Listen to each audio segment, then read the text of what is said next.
Bonjour et bienvenue sur TV Souston. Tous les ans, l'association soustonnaise Handiville se mobilise à l'occasion du Téléthon. Après la présentation de Chien Guide l'année dernière, l'association avait suggéré une nouveauté cette année. Laquelle? Vous allez la découvrir dans notre reportage. Samedi, une piste de bowling de 8 mètres était installée dans le hall des sports de Souston.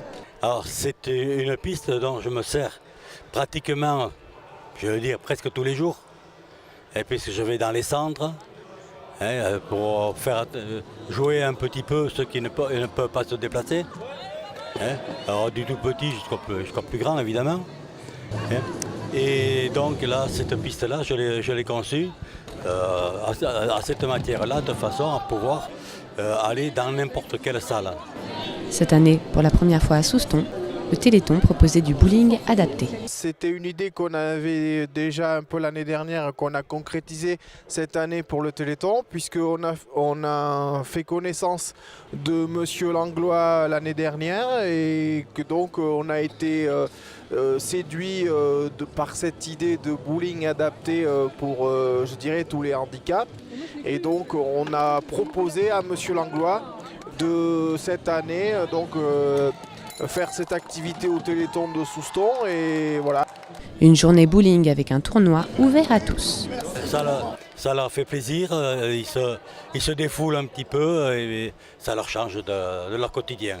On est sur une activité ludique, on n'est pas du tout sur de la compétition, on est sur une activité découverte et ludique. Et voilà une activité qui peut être adaptée pour permettre aux gens qui sont lourdement handicapés de pouvoir jouer.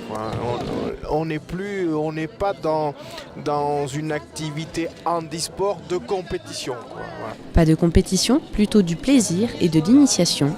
En effet, la piste est équipée de clochettes dans un but bien précis. C'est pour apprendre à viser.